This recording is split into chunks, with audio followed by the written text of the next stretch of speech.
Hace más de 40.000 años, en las brumas de la prehistoria, la península ibérica, un mosaico de sierras escarpadas y llanuras doradas, acogió a sus primeros habitantes. Los neandertales, con manos curtidas por la piedra, pintaron bisontes y ciervos en las cuevas de Altamira, dejando un legado que aún resuena como un canto a la vida. Sus trazos, precisos y vibrantes, reflejan un mundo de cacerías y rituales bajo un cielo cuajado de estrellas. Estas obras, más que arte, eran un vínculo con lo sagrado, un intento de capturar la esencia de la existencia en un mundo hostil y desconocido. Hacia el tercer milenio antes de Cristo, los pueblos íberos, celtas y tartesios forjaron comunidades diversas, unidas por el comercio del bronce y las rivalidades tribales. Los íberos, organizados y belicosos, construyeron oppida fortificados en las colinas, sus muros de piedra desafiando invasores. Los celtas, en el norte, erigieron castros circulares, donde honraban a dioses tallados en roca, mientras sus hogueras iluminaban las noches frías. Tartesos, en el sur, envuelta en un halo de misterio, deslumbraba con su opulencia un emporio de oro y plata que atraía a navegantes de tierras lejanas, tejiendo mitos que perduran. En el primer milenio antes de Cristo, los fenicios, navegantes audaces, arribaron a las costas ibéricas, fundando Gadir, hoy Cádiz, la ciudad más antigua de Occidente. Este puerto se convirtió en un crisol de comercio, donde el estaño y la plata fluían como ríos. Con los fenicios llegó el alfabeto, un regalo que transformó la palabra escrita en un instrumento de poder. Los griegos, seducidos por el aceite de oliva y el vino, establecieron emporion en la costa noreste, mientras los cartagineses, herederos de la ambición fenicia, soñaban con dominar la península, extendiendo su influencia desde el sur. En el siglo III a.C., la Segunda Guerra Púnica desató el caos en la península. Aníbal, el general cartaginés, cruzó los Pirineos con un ejército de elefantes y hombres, jurando destruir a Roma. Su audacia, alimentada por un odio ancestral, estremeció el Mediterráneo. Sin embargo, en el año 202 a.C., la derrota en Zama marcó el ocaso de Cartago. Esta batalla, lejos de las costas ibéricas, selló el destino de la península, abriendo la puerta a una nueva potencia que cambiaría su historia para siempre. Roma, con su maquinaria de conquista, vio en Iberia un trofeo codiciado. Desde el año 218 a.C., las legiones desembarcaron, enfrentando una resistencia feroz. Los celtíberos, liderados por figuras como Viriato, un pastor convertido en guerrero, hostigaron a los romanos con emboscadas en bosques y desfiladeros. Viriato encarnó la lucha por la libertad, pero fue traicionado y asesinado en el año 139 a.C. Numancia, un humilde asentamiento, desafió a Roma durante 20 años, resistiendo asedios y hambrunas, hasta que en el año 133 a.C., Escipión Emiliano la redujo a cenizas. La Pax Romana, impuesta con sangre y fuego, trajo calzadas, acueductos y un idioma común. Hispania, dividida en Tarraconensis, Baetica y Lusitania, se convirtió en el granero del imperio. Ciudades como Emérita Augusta, con su teatro monumental, y Tarraco, con sus murallas imponentes, se alzaron como joyas del Mediterráneo. El comercio floreció, uniendo la península con Roma, Egipto y Grecia. Sin embargo, bajo este esplendor, las tensiones hervían. Los nativos, agobiados por tributos, veían sus tierras arrebatadas por los latifundios, mientras las élites locales, seducidas por el lujo, adoptaban las togas romanas. En el siglo I después de Cristo, el cristianismo, una fe humilde nacida en Judea, llegó a las costas hispanas. La tradición sostiene que el apóstol Santiago predicó en estas tierras, sembrando una semilla espiritual que siglos después transformaría la península. Pero Roma, en la cima de su gloria, ignoraba las grietas de su imperio. Las invasiones bárbaras, aún lejanas, comenzaban a perfilarse, mientras los emperadores, absortos en su poder, no veían el ocaso que se avecinaba. El impacto humano de esta era resuena. Los íberos y celtíberos lucharon por su libertad, pero fueron aplastados por ejércitos superiores, dejando un legado de resistencia. Mientras el sol se hundía sobre las ruinas humeantes de Numancia, un nuevo capítulo aguardaba. La historia de España, forjada en la lucha, el sacrificio y la resiliencia, apenas despuntaba. Cada calzada romana, cada pincelada de Altamira, era un testimonio de un pueblo que, aun en la derrota, dejó su huella. Si este relato de coraje indomable y sueños rotos ha tocado tu corazón, acompáñanos suscribiéndote para desentrañar las verdades que el tiempo guarda en su memoria. En el siglo III después de Cristo, las grietas del Imperio Romano comenzaron a ensancharse, y Hispania, antaño un pilar de estabilidad, sintió los primeros temblores. Las calzadas, que unían ciudades como Tarraco y Emérita Augusta, se volvieron caminos de incertidumbre. Las crisis económicas, con una moneda devaluada, estrangularon el comercio, mientras las incursiones bárbaras desde el norte amenazaban las fronteras. Los emperadores, atrapados en disputas internas, descuidaron las provincias lejanas. En Hispania, los latifundios crecieron, concentrando la riqueza en pocas manos, mientras los campesinos, agobiados por impuestos, caían en la servidumbre. El cristianismo, ya arraigado, ofrecía consuelo a los desposeídos, pero también tensiones con las élites paganas. En el año 312 después de Cristo, el emperador Constantino abrazó el cristianismo, transformando el destino de Hispania. Los templos paganos se convirtieron en iglesias y el clero adquirió influencia. Sin embargo, las herejías, como el arrianismo, dividieron a las comunidades cristianas. En el año 381 después de Cristo, el Concilio de Zaragoza condenó el priscilianismo, una doctrina ascética que desafiaba la autoridad eclesiástica. Prisciliano, su líder, fue ejecutado, marcando la primera ejecución por herejía en la historia cristiana. Este episodio reveló los dilemas morales de una fe que predicaba amor, pero castigaba la disidencia con severidad. A principios del siglo V después de Cristo, el Imperio Romano de Occidente se desmoronaba. En el año 409 después de Cristo, los pueblos bárbaros, suevos, vándalos y alanos, cruzaron los Pirineos, saqueando Hispania. Las ciudades romanas, desprotegidas, cayeron en el caos. Los suevos se establecieron en el noroeste, fundando un reino en Gallaecia, mientras los vándalos y alanos se dispersaron por el sur.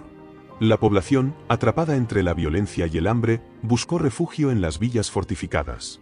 La identidad hispano-romana, forjada durante siglos, comenzó a fragmentarse, mientras los lazos con Roma se desvanecían. En el año 416 después de Cristo, los visigodos, un pueblo germánico cristianizado, entraron en Hispania como aliados de Roma para expulsar a los otros bárbaros. Bajo el rey Ataulfo, derrotaron a vándalos y alanos, pero su ambición los llevó a establecerse. En el año 476 después de Cristo, la caída de Roma marcó el fin del Imperio de Occidente. Hispania, ahora desconectada, se convirtió en un mosaico de reinos. Los visigodos, liderados por Eurico, consolidaron su poder, estableciendo su capital en Toledo. Su reino, sin embargo, era frágil, dividido entre la nobleza visigoda y la población hispano-romana. Los visigodos, inicialmente arrianos, chocaron con los hispano-romanos católicos. Esta división religiosa alimentó tensiones sociales y políticas. Las leyes visigodas, como el Código de Eurico, protegían a la élite germánica, pero alienaban a los nativos. La economía, devastada por las invasiones, dependía de la agricultura de subsistencia. Las ciudades, antaño vibrantes, se redujeron a sombras de su pasado. Sin embargo, la cultura hispano-romana resistió. Intelectuales como Isidoro de Sevilla, en el siglo VII después de Cristo, preservaron el saber clásico, escribiendo obras que iluminarían la Europa medieval. Su Etimologías fue un faro en tiempos oscuros. En el año 589 después de Cristo, el rey Recaredo marcó un punto de inflexión al convertirse al catolicismo en el Tercer Concilio de Toledo. Este acto unificó religiosamente a visigodos e hispano-romanos, sentando las bases de una identidad común. Sin embargo, la unificación fue superficial.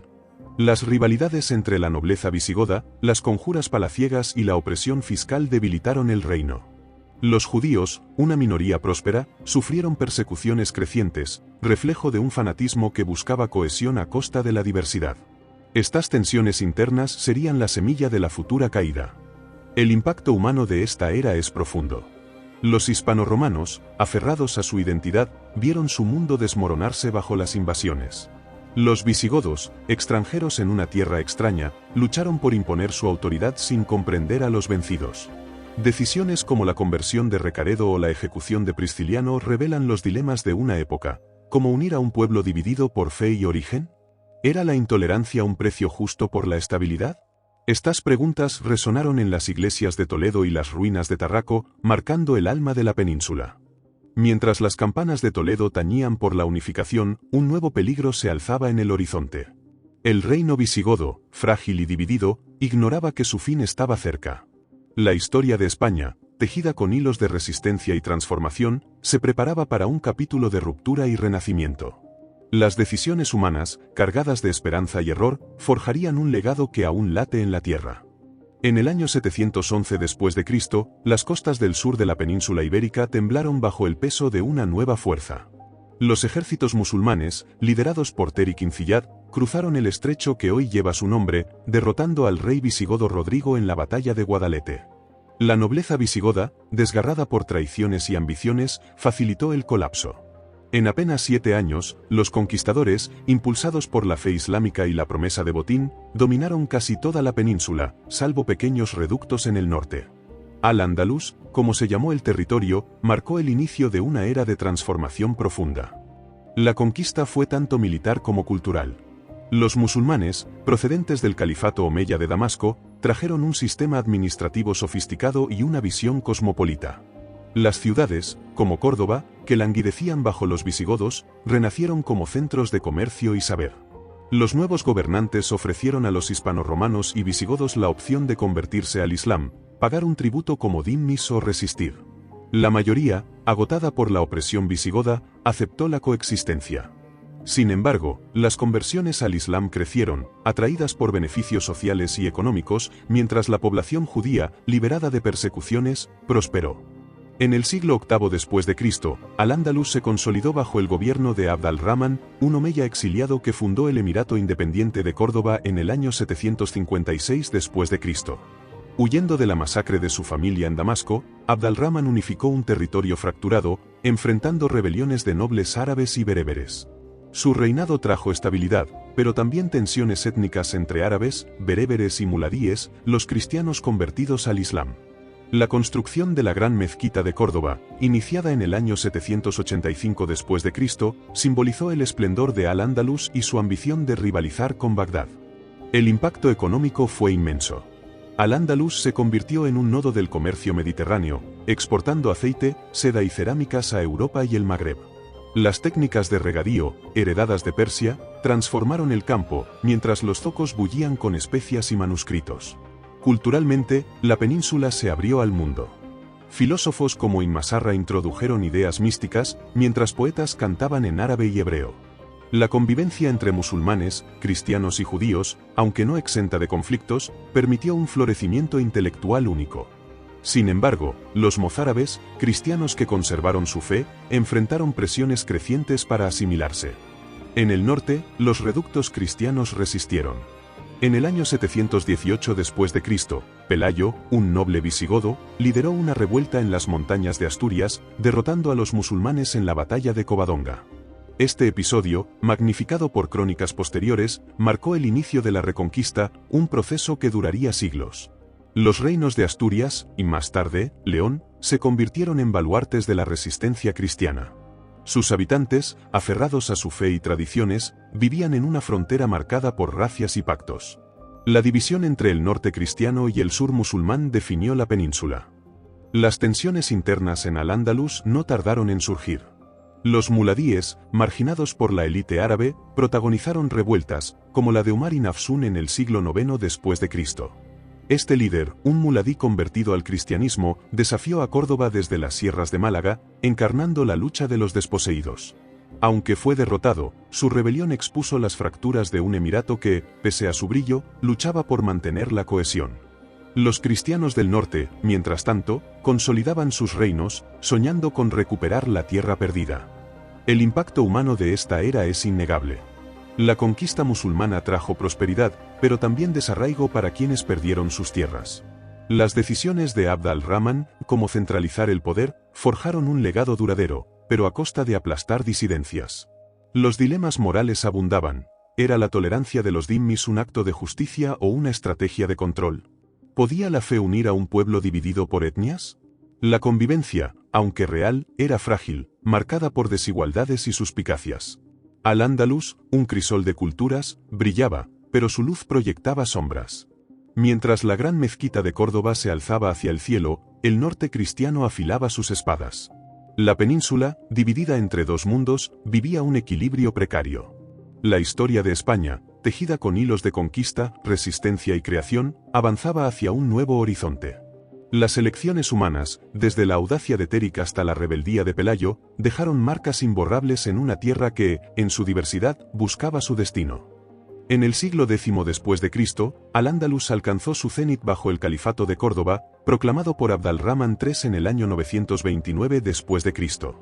Este gobernante, cuya sangre mezclaba linajes árabes y cristianos, transformó el emirato en un califato independiente, desafiando al poder abasí de Bagdad.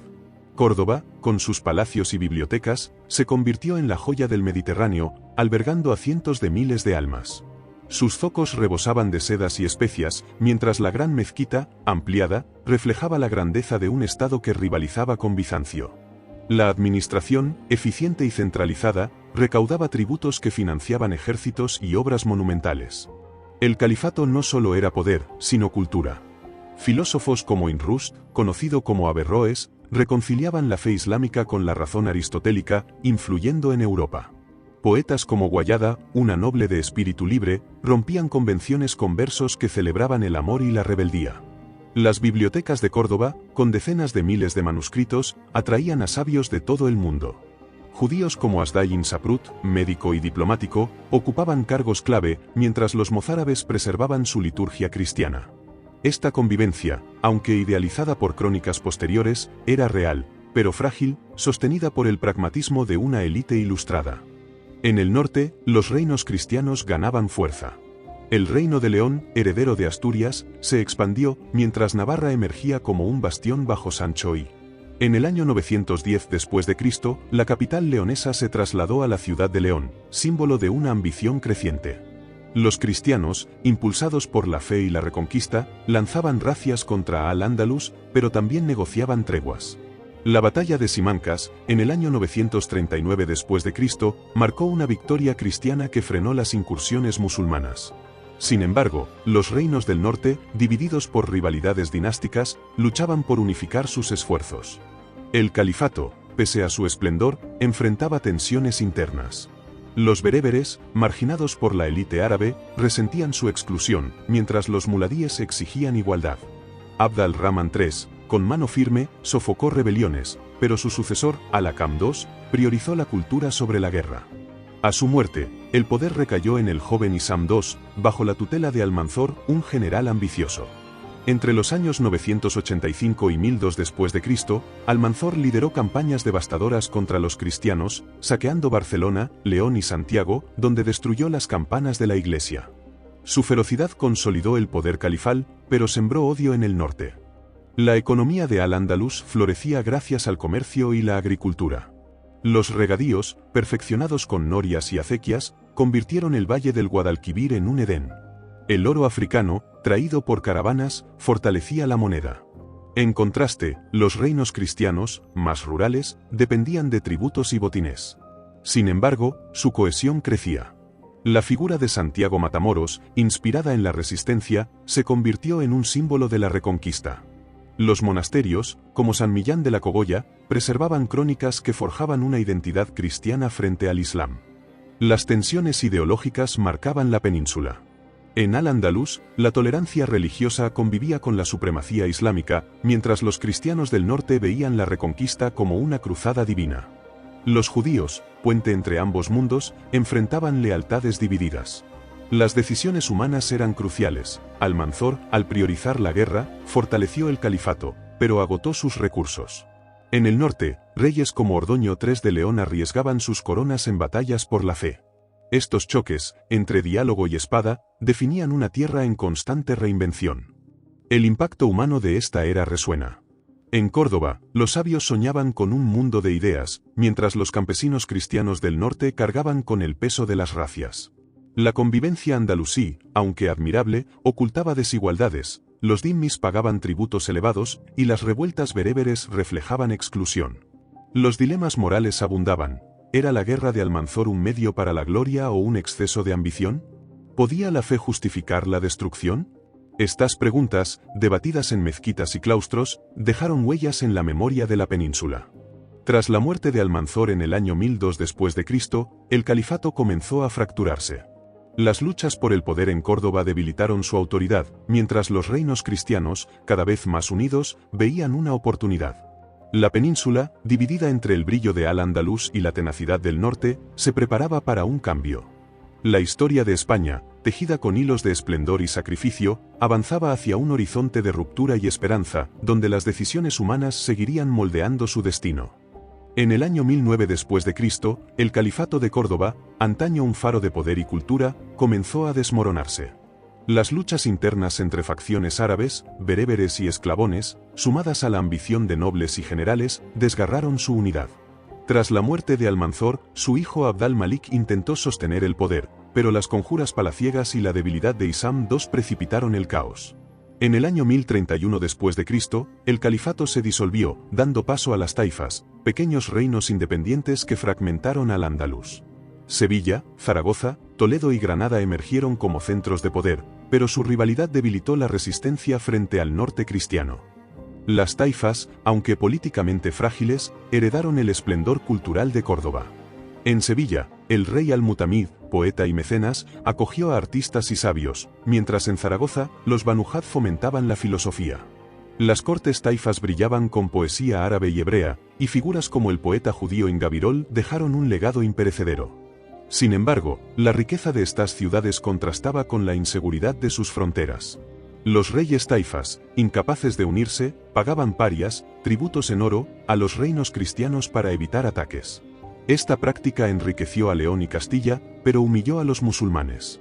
En el norte, los reinos cristianos aprovechaban la división andalusí. El reino de León, bajo Alfonso V, se fortaleció, mientras Navarra, liderada por Sancho III el Mayor, alcanzó su apogeo en las primeras décadas del siglo XI después de Cristo. Sancho III unificó temporalmente Navarra, Castilla y Aragón, sentando las bases de una hegemonía cristiana. Tras su muerte en el año 1035 después de Cristo, sus territorios se dividieron, pero Castilla emergió como potencia bajo Fernando I. En el año 1063 después de Cristo, Fernando conquistó Coimbra, expandiendo las fronteras cristianas y consolidando la Reconquista como un proyecto de fe y poder. La economía de las taifas dependía del comercio y la agricultura, pero las guerras internas agotaban sus recursos. Los zocos, aunque vibrantes, no podían sostener ejércitos suficientes. En contraste, los reinos cristianos, más rurales, se beneficiaban de las parias, que financiaban castillos y milicias. La cultura cristiana, centrada en monasterios como Cluny, se impregnó de un fervor cruzado. La llegada de monjes franceses trajo la reforma gregoriana, que fortaleció la Iglesia y su apoyo a la Reconquista. Sin embargo, las rivalidades entre León, Castilla y Navarra frenaban una ofensiva unificada contra las taifas. Las tensiones ideológicas marcaban la península. En Al-Ándalus, la fragmentación política avivó el rigor religioso entre algunos ulemas, que veían las taifas como una decadencia moral. En el norte, la Reconquista se idealizó como una misión divina, aunque los reyes cristianos no dudaban en aliarse con taifas contra rivales cristianos. Los judíos, esenciales en el comercio y la diplomacia, enfrentaban lealtades divididas, prosperando en cortes como Granada, pero temiendo la creciente intolerancia. Las decisiones humanas, como las alianzas de Fernando I o los versos de Al-Mutamid, reflejaban un mundo donde el pragmatismo y la fe chocaban. El impacto humano de esta era palpable. En las taifas, los ciudadanos añoraban la gloria perdida de Córdoba, mientras los campesinos soportaban impuestos para pagar parias. En el norte, los cristianos veían en cada victoria un paso hacia la redención, pero las racias destruían vidas en ambos bandos. Los dilemas morales abundaban. ¿Era justo que los reyes taifas compraran la paz con oro, mientras sus súbditos sufrían? ¿Podía la Reconquista, alimentada por la fe, ignorar las alianzas con musulmanes? Estas preguntas resonaban en los palacios de Sevilla y los castillos de León. En el año 1085 después de Cristo, un punto de inflexión sacudió la península. Alfonso VI de Castilla conquistó Toledo, la antigua capital visigoda, un golpe simbólico que alarmó a las taifas. Desesperados, los reyes taifas llamaron a los almorávides, un movimiento bereber rigorista del norte de África. En el año 1086 después de Cristo, los almorávides, liderados por Yusuf ibn Tasfin, derrotaron a Alfonso VI en la batalla de Sagrajas. Su llegada frenó el avance cristiano, pero impuso un islam más estricto, alterando la convivencia andalusí. Las taifas, absorbidas por los almorávides, perdieron su autonomía. Mientras los tambores de guerra resonaban, la península se transformaba. Al-Ándalus, fragmentada pero brillante, luchaba por sobrevivir, mientras los reinos cristianos, cada vez más confiados, soñaban con la unificación. La historia de España, tejida con hilos de ambición, traición y creación, avanzaba hacia un nuevo capítulo. Las decisiones humanas, desde el oro de las Parias hasta la espada de Alfonso VI, forjaron un legado que, entre victorias y derrotas, seguía moldeando el destino de una tierra dividida. En el siglo XII después de Cristo, los almorávides, un movimiento bereber rigorista, consolidaron su dominio sobre Al-Ándalus tras absorber las taifas. Su líder, Yusuf ibn Tasfin, impuso un islam austero, rechazando el refinamiento de las cortes andalusíes. Ciudades como Sevilla y Granada, antaño vibrantes, se sometieron a una autoridad que priorizaba la guerra sobre la cultura. La gran mezquita de Córdoba, símbolo de esplendor, vio sus salas llenarse de prédicas severas. Sin embargo, los almorávides detuvieron el avance cristiano, fortaleciendo las fronteras con ejércitos disciplinados. La población, dividida entre el alivio por la estabilidad y el descontento por la rigidez, vivía en un equilibrio precario. La economía andalusí, aunque golpeada por las guerras, mantuvo su vitalidad gracias al comercio con el Magreb. Los puertos de Almería y Málaga exportaban cerámicas y textiles, mientras las acequias sostenían cosechas abundantes.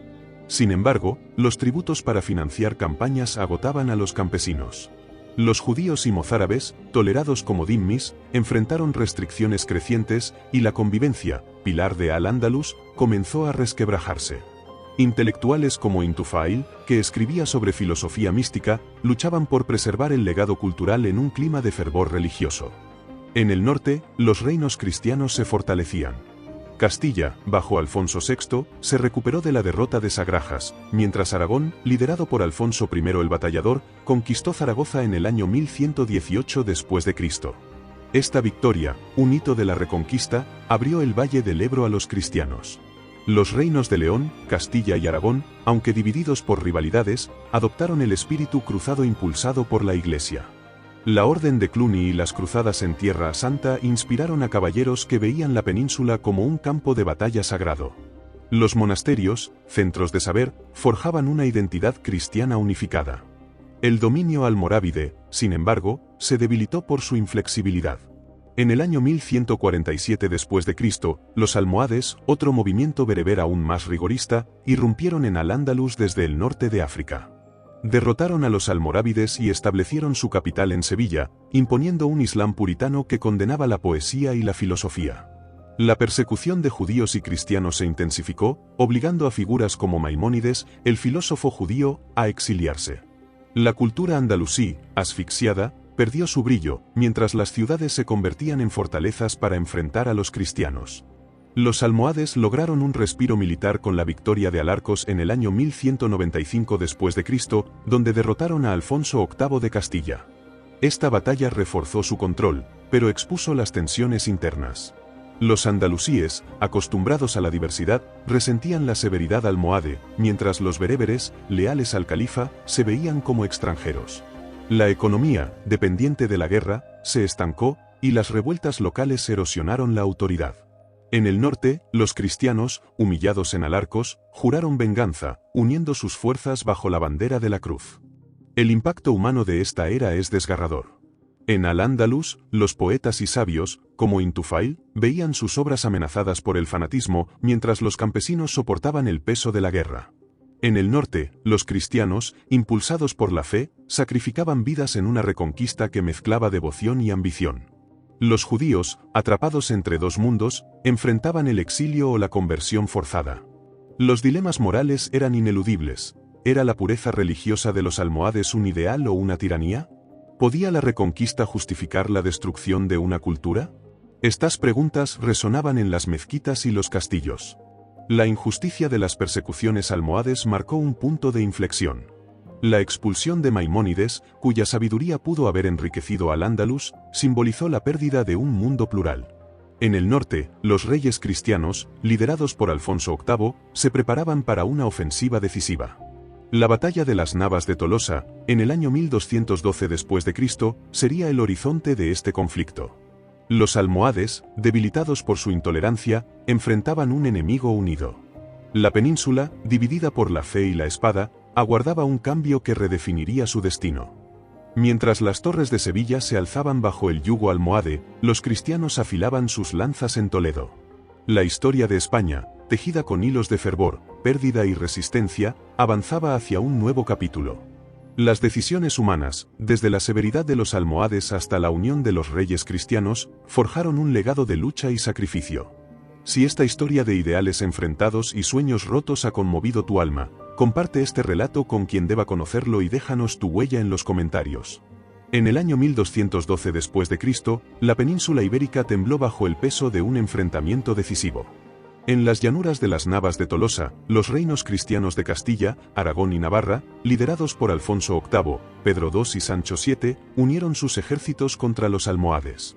Apoyados por cruzados europeos y la bendición del Papa Inocencio III, los cristianos lograron una victoria aplastante. Esta batalla, más que un triunfo militar, fue un símbolo. El poder almohade, debilitado por su rigorismo y divisiones internas, comenzó a desmoronarse, mientras los cristianos, galvanizados por la fe, vieron en ella la promesa de la reconquista. El declive almohade transformó al Andaluz. Las ciudades, como Sevilla y Córdoba, perdieron su cohesión bajo gobernadores bereberes enfrentados. En el año 1229 después de Cristo, las taifas resurgieron, lideradas por figuras como Injad en Murcia. Sin embargo, estas nuevas taifas, fragmentadas y endeudadas, no podían resistir el avance cristiano. La economía andalusí, antaño vibrante, se debilitó, los puertos, bloqueados por racias cristianas, languidecían, y las cosechas sufrían bajo el peso de la guerra. La población, atrapada entre lealtades divididas, añoraba la estabilidad perdida. En el norte, los reinos cristianos consolidaban su poder. Castilla, bajo Alfonso VIII y su sucesor Enrique, se fortaleció, mientras Aragón, unido a Cataluña tras el matrimonio de Petronila y Ramón Berenguer IV, expandía su influencia mediterránea. En el año 1230 después de Cristo, la unión de Castilla y León bajo Fernando III marcó un hito. Este rey, canonizado por su devoción, lideró una ofensiva implacable, conquistando Córdoba en el año 1236 después de Cristo y Sevilla en el año 1248 después de Cristo. Cada victoria cristiana redibujaba el mapa de la península. La reconquista, impulsada por la fe, también era un proyecto económico. Las tierras conquistadas se repoblaban con cristianos del norte, mientras los mudéjares, musulmanes que permanecían bajo dominio cristiano, pagaban tributos. Los castillos, erigidos en las fronteras, protegían estas ganancias, pero la repoblación era lenta y las tensiones con los mudéjares crecían. La Iglesia, fortalecida por las órdenes militares como Santiago y Calatrava, legitimaba la guerra como cruzada. Sin embargo, las alianzas entre cristianos y musulmanes, como las de Fernando III con taifas aliadas, revelaban un pragmatismo que contrastaba con el fervor religioso. Culturalmente, la península vivía una dualidad. En Al-Ándalus, el ocaso almohade dio paso a un renacer literario en las taifas, con poetas como Ibn al-Abbar. Sin embargo, la persecución almohade había expulsado a sabios como Maimónides, empobreciendo el legado andalusí. En los reinos cristianos, la Escuela de Traductores de Toledo, impulsada por Alfonso X en el siglo XIII después de Cristo, preservaba textos árabes, judíos y cristianos, un puente entre culturas. Esta labor, aunque admirable, coexistía con una creciente intolerancia hacia mudéjares y judíos, reflejo de una cristiandad triunfante. Las tensiones ideológicas marcaban la era. Los cristianos veían la reconquista como una misión divina, pero las conquistas rápidas generaban dilemas. ¿Cómo integrar a los mudéjares sin comprometer la fe? En Al-Ándalus, los musulmanes, divididos entre la resistencia y la sumisión, enfrentaban un futuro incierto. Los judíos, esenciales en la economía, sufrían sospechas crecientes. Las decisiones humanas eran cruciales. Fernando III, al conquistar Sevilla, optó por la clemencia con los vencidos, pero su hijo Alfonso X, más ambicioso, impondría leyes que restringían a las minorías. El impacto humano de esta era resuena. En Al-Ándalus, los musulmanes lloraban la pérdida de Córdoba, mientras los mudéjares, relegados a barrios segregados, luchaban por preservar su identidad. En el norte, los repobladores cristianos, atraídos por tierras nuevas, enfrentaban la hostilidad de una frontera inestable. Los dilemas morales abundaban. ¿Era la conquista de Sevilla un triunfo de la fe o una tragedia humana? ¿Podía la tolerancia de Toledo coexistir con la exclusión? Estas preguntas, debatidas en cortes y mezquitas, reflejaban una península en transformación, donde la victoria de unos era el lamento de otros. Mientras las campanas de la Catedral de Sevilla, antes minaretes, tañían por la cristiandad, el reino nazarí de Granada emergía como el último bastión musulmán. Fundado por Ibn al-Ahmar en el año 1232 después de Cristo, Granada resistiría, pero bajo la sombra cristiana. La historia de España, tejida con hilos de conquista, fe y pérdida, avanzaba hacia un nuevo horizonte. Las decisiones humanas, desde la unión de Castilla hasta la resistencia granadina, forjaron un legado que, entre gloria y dolor, seguía moldeando una tierra en constante reinvención. En el siglo XIII después de Cristo, Castilla emergió como la potencia dominante de la península bajo Alfonso X el Sabio, coronado en el año 1252 después de Cristo. Hijo de Fernando III, Alfonso soñaba con un reino unificado, culto y cristiano. Su corte en Toledo se convirtió en un faro de saber, donde la escuela de traductores reunía a cristianos, judíos y musulmanes para traducir textos árabes y hebreos al latín. Las cantigas de Santa María, poemas en gallego dedicados a la Virgen, reflejaban su devoción, mientras el Código de las Siete Partidas, un ambicioso cuerpo legal, buscaba ordenar un reino diverso. Sin embargo, sus ideales chocaban con una realidad fracturada. El reino nazarí de Granada, fundado por Inal Amar, resistía como último bastión musulmán.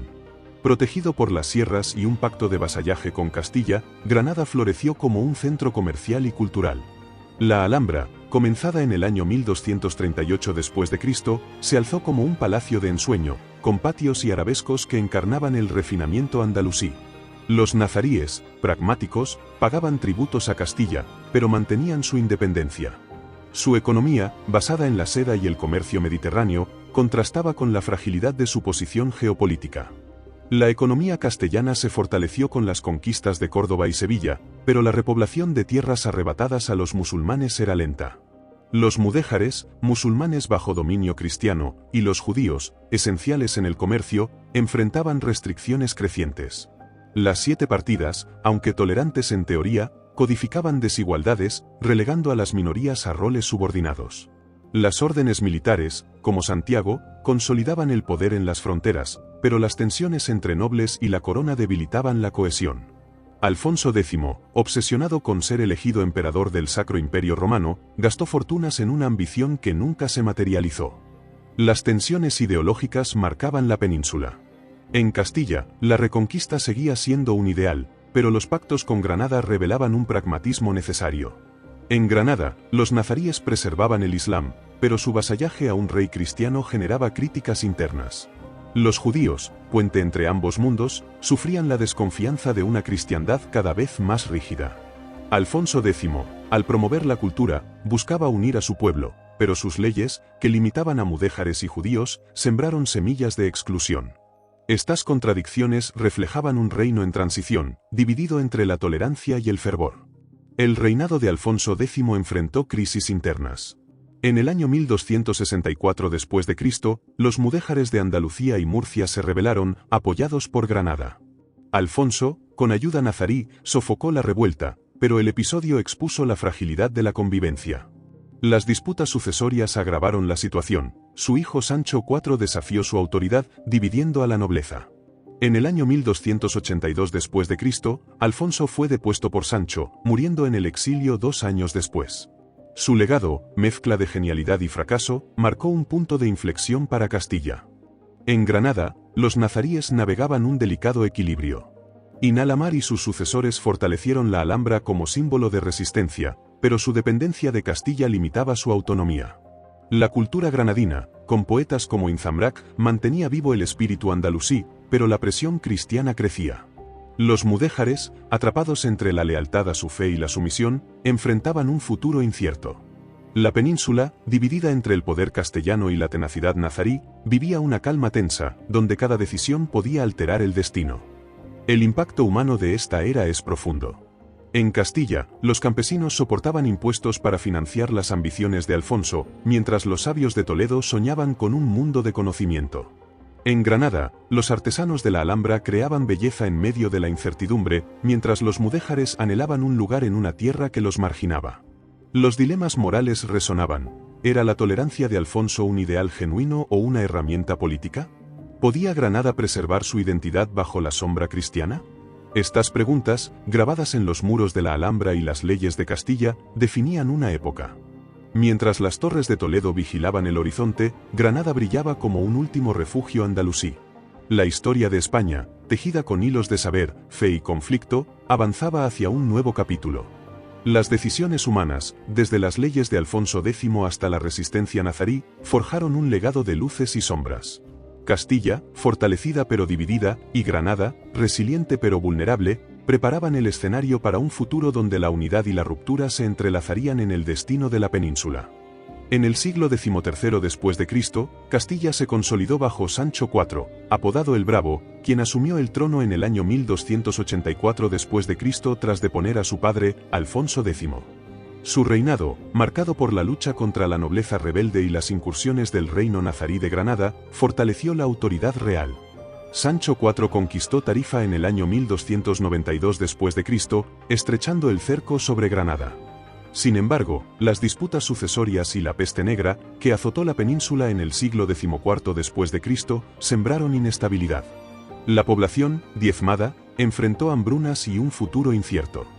El reino nazarí de Granada, bajo Muhammad II y sus sucesores, resistía como un oasis andalusí. La Alhambra, en constante expansión, se convirtió en un símbolo de refinamiento, con patios como el de los Leones que reflejaban un arte sublime. La economía granadina, impulsada por la seda y el comercio con Génova y el Magreb, mantenía su vitalidad. Sin embargo, las tensiones internas entre la nobleza nazarí y las presiones externas de Castilla debilitaban su posición. Los pactos de vasallaje con los cristianos, aunque necesarios, generaban descontento entre los ulemas, que clamaban por una resistencia más firme. En Castilla, la reconquista perdió ímpetu tras las conquistas de Fernando III. Los reyes, como Alfonso XI, priorizaron la estabilidad interna. En el año 1340 después de Cristo, Alfonso XI logró una victoria crucial en la batalla del Salado, derrotando a los benimerines, aliados bereberes de Granada. Esta batalla frenó las incursiones musulmanas y aseguró el control cristiano del estrecho de Gibraltar. Sin embargo, la peste negra, que mató a un tercio de la población, y las guerras civiles entre nobles marcaron el siglo XIV después de Cristo. La corona, debilitada, luchaba por imponer su autoridad en un reino fragmentado. La economía castellana, basada en la lana y la agricultura, se benefició del comercio con Flandes e Inglaterra, pero la peste devastó la mano de obra. Los mudéjares, esenciales en la artesanía, enfrentaban una creciente hostilidad, mientras los judíos, claves en las finanzas, sufrían pogromos, como los de 1391 después de Cristo, instigados por predicadores fanáticos. En Granada, la economía, aunque próspera, dependía de tributos pagados a Castilla, lo que limitaba su autonomía. Los zocos granadinos, llenos de especias y tejidos, contrastaban con la precariedad de un reino bajo asedio constante. Culturalmente, la península vivía una dualidad. En Castilla, la literatura en romance, como el poema de Fernán González, forjaba una identidad cristiana, mientras los monasterios preservaban el saber. En Granada, poetas como Inzambrac inmortalizaban la Alhambra en versos grabados en sus muros. Sin embargo, la convivencia andalusí se erosionaba, los mudéjares y judíos, presionados por conversiones forzadas, perdían su lugar. Las decisiones humanas, como las leyes antijudías de Enrique II o los pactos de Muhammad III con Castilla, reflejaban un mundo donde la fe y el pragmatismo chocaban. Las tensiones ideológicas definían la era. En Castilla, la cristiandad se endurecía, viendo a mudéjares y judíos como amenazas. La reconquista, aunque estancada, seguía siendo un ideal, alimentado por la Iglesia. En Granada, los nazaríes navegaban entre la resistencia islámica y la diplomacia con los cristianos, lo que generaba críticas internas. Los judíos, atrapados entre ambos mundos, enfrentaban un creciente rechazo. Los dilemas morales resonaban. ¿Era justo culpar a las minorías por las crisis? ¿Podía Granada preservar su identidad bajo la presión cristiana? Estas preguntas marcaban un tiempo de incertidumbre. El impacto humano de esta era es desgarrador. En Castilla, los campesinos soportaban la peste y los impuestos, mientras los nobles conspiraban por el poder. En Granada, los artesanos de la Alhambra creaban belleza en medio del temor, y los mudéjares anhelaban un lugar en una tierra que los rechazaba. Las decisiones de Alfonso XI, al priorizar la guerra, y de los nazaríes, al aceptar tributos, moldearon un destino agridulce. La península, dividida entre el poder castellano y la resistencia granadina, vivía una calma tensa, donde cada victoria ocultaba una pérdida. Mientras las murallas de Granada brillaban bajo la luna, Castilla se preparaba para un nuevo capítulo. La dinastía Trastámara, consolidada tras las guerras civiles, miraba hacia el sur con ambición. La historia de España, tejida con hilos de fe, resistencia y tragedia, avanzaba hacia un horizonte de unificación y conflicto. Las elecciones humanas, desde los pogromos hasta los versos de la Alhambra, dejaron un legado que, entre la gloria y el dolor, seguía dando forma a una tierra en constante transformación. En el siglo XIV después de Cristo, la dinastía trastámara consolidó su poder en Castilla tras la guerra civil que llevó a Enrique II al trono en el año 1369 después de Cristo. Su reinado, marcado por la represión de nobles rebeldes y la alianza con Francia, fortaleció la corona, pero sembró tensiones sociales. La peste negra y las crisis económicas habían diezmado la población, y los campesinos, agobiados por impuestos, resentían el lujo de la corte. Los pogromos contra los judíos, como los de 1391 después de Cristo, reflejaban un fanatismo creciente, alimentado por predicadores que culpaban a las minorías de las desgracias. El reino nazarí de Granada, bajo Muhammad V, vivía un delicado equilibrio. En el año 1370 después de Cristo, Muhammad V recuperó el trono tras un golpe interno, fortaleciendo la Alhambra como símbolo de resistencia. La economía granadina, impulsada por la seda y el comercio mediterráneo, seguía próspera, pero los tributos pagados a Castilla limitaban su autonomía. Las intrigas palaciegas y las rebeliones de clanes nazaríes, como los Banu Sarraj, debilitaban la cohesión. Sin embargo, la cultura granadina, con poetas como Ibn al-Khatib, brillaba, preservando el legado andalusí en un mundo cada vez más hostil. En Castilla, la reconquista se reavivó bajo Juan I, quien intentó conquistar Granada, pero fue frenado por la resistencia nazarí y las crisis internas. En el año 1385 después de Cristo, la unión dinástica de Castilla y Aragón a través del matrimonio de Juan I con Leonor de Aragón fortaleció la causa cristiana, pero las guerras con Portugal y las disputas sucesorias desviaron la atención. La nobleza, enriquecida por tierras conquistadas, desafiaba a la corona, mientras los mudéjares, relegados a gremios menores, enfrentaban una segregación creciente. La Iglesia, cada vez más influyente, presionaba por la conversión de judíos y musulmanes. La economía castellana se recuperó lentamente, impulsada por la exportación de lana a Flandes y el comercio marítimo desde Sevilla. Sin embargo, las desigualdades sociales avivaban el descontento. Los judíos, esenciales en las finanzas, sufrían leyes restrictivas, mientras los conversos, judíos convertidos al cristianismo, eran vistos con sospecha. En Granada, los zocos bullían, pero la dependencia de Castilla y las incursiones cristianas erosionaban la estabilidad. Los nazaríes, pragmáticos, renovaban treguas, pero cada pacto era un recordatorio de su vulnerabilidad frente a un enemigo cada vez más unido. Culturalmente, Castilla veía nacer una literatura vernácula, con obras como el Libro de Buen Amor de Juan Ruiz, que mezclaba devoción y sátira. Los monasterios, como Guadalupe, se convertían en centros de peregrinación, fortaleciendo la identidad cristiana. En Granada, la poesía y la arquitectura de la Alhambra mantenían vivo el espíritu andalusí, pero la presión externa limitaba su esplendor. Los mudéjares, atrapados entre dos mundos, preservaban sus tradiciones en barrios segregados, mientras los conversos enfrentaban la desconfianza de una sociedad que exigía pureza de sangre. Las tensiones ideológicas marcaban la península.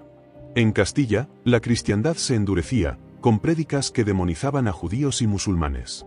La idea de una España unificada bajo la cruz ganaba fuerza, pero las alianzas con Granada revelaban un pragmatismo inevitable. En Granada, los nazaríes defendían el Islam, pero las treguas con los cristianos generaban críticas internas. Los dilemas morales resonaban. ¿Era justo perseguir a los conversos por su origen?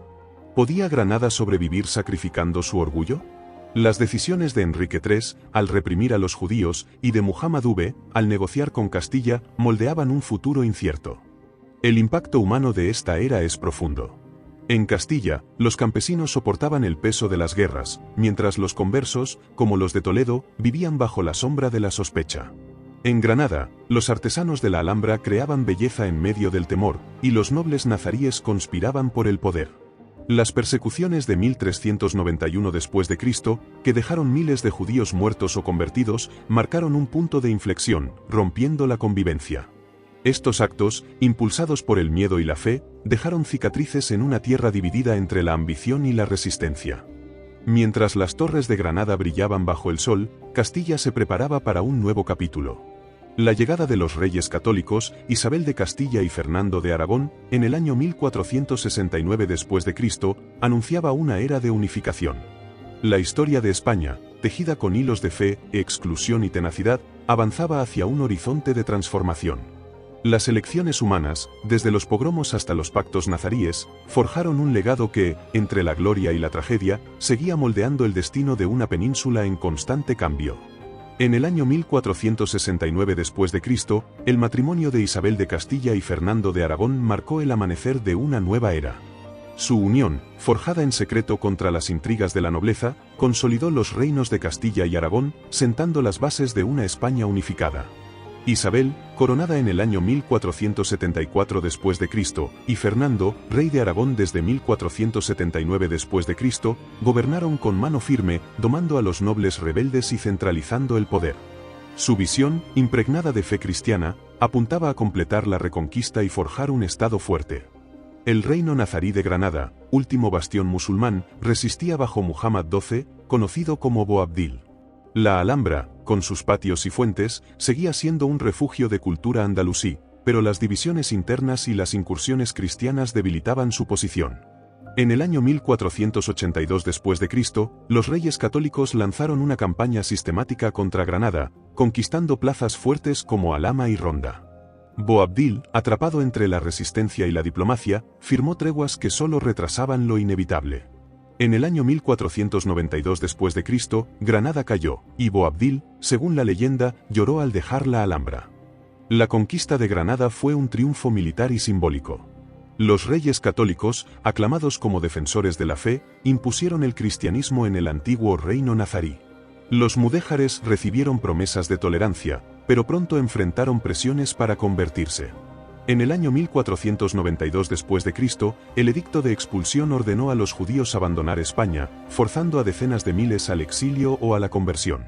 Los conversos, vigilados por la Inquisición, fundada en el año 1478 d.C., vivían bajo sospecha.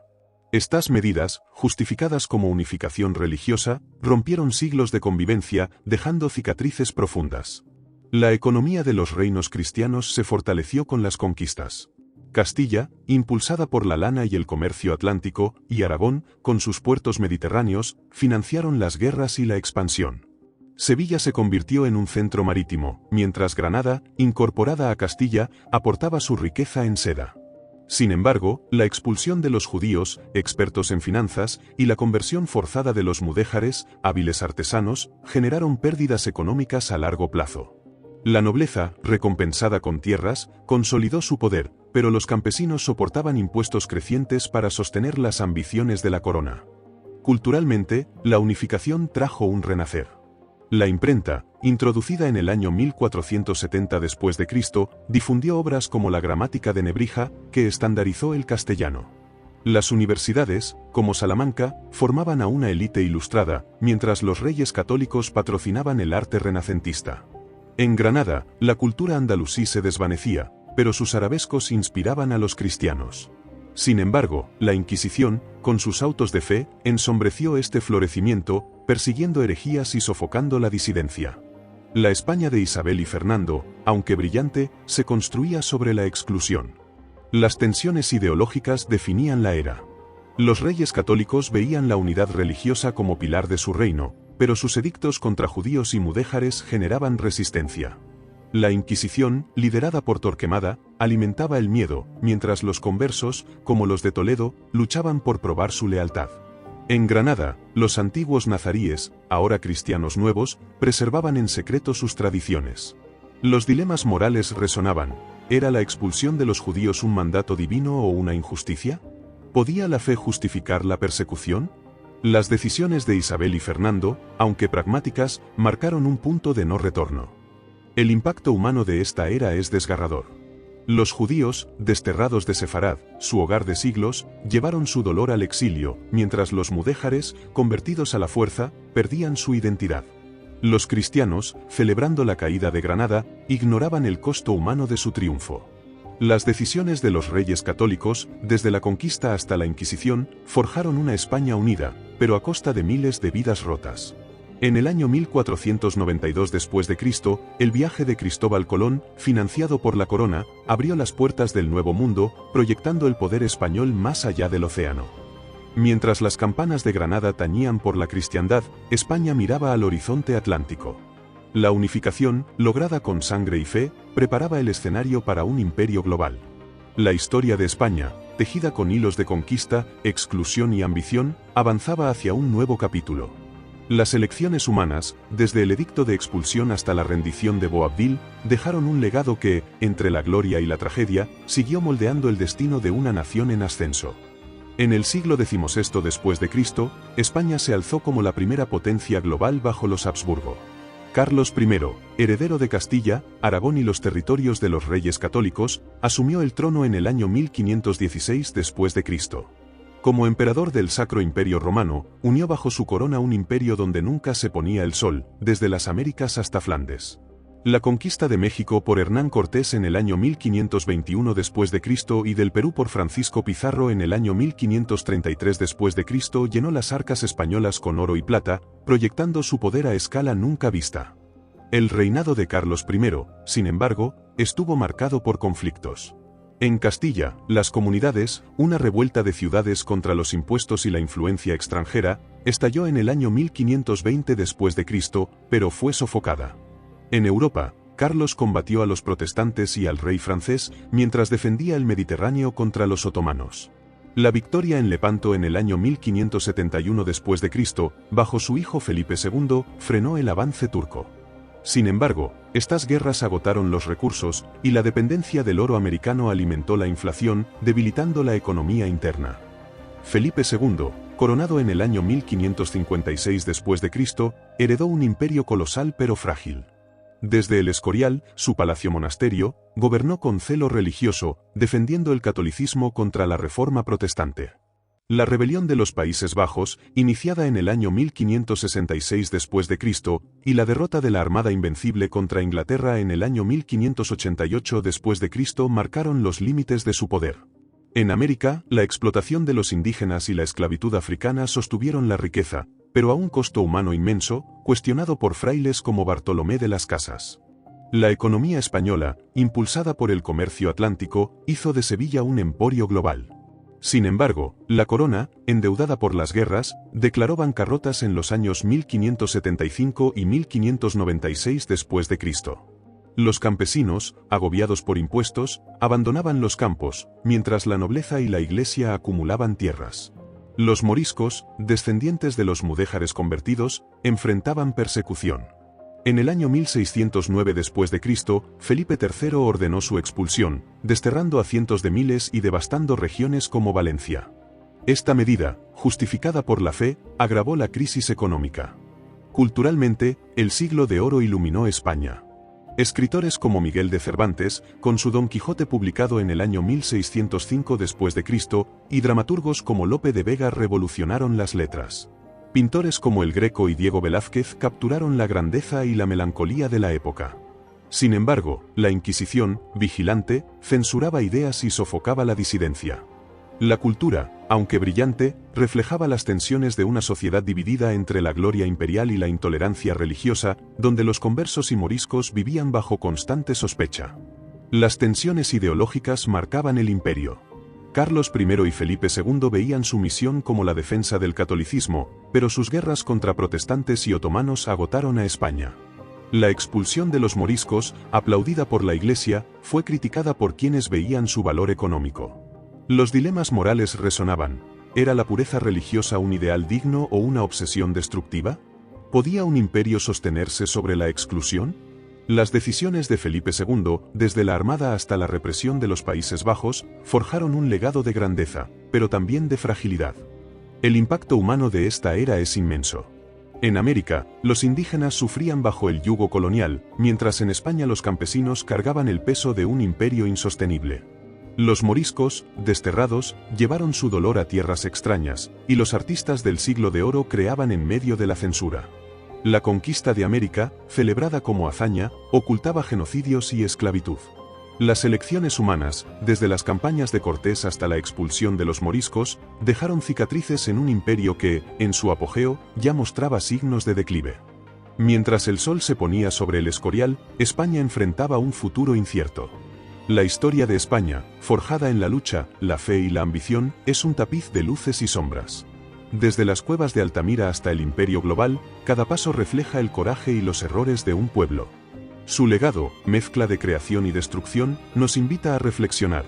¿Qué es la grandeza si se construye sobre el sufrimiento? Que esta historia, grabada en la tierra y el alma, inspire a quienes buscan comprender el destino humano. La historia de España, desde las pinceladas de Altamira hasta el ocaso del Imperio, es un canto a la resiliencia y la contradicción. Cada conquista, cada exilio, refleja el alma de un pueblo que soñó con la grandeza, pero pagó su precio en sangre y lágrimas. De Tartessos a Granada, de Numancia a Lepanto, España forjó un legado que trasciende fronteras, mezclando creación y destrucción. ¿Qué nos enseña? Que la historia no es solo poder, sino sacrificio, error y redención. Que su memoria, viva en cada piedra, nos guíe hacia un futuro donde la humanidad prevalezca sobre la ambición.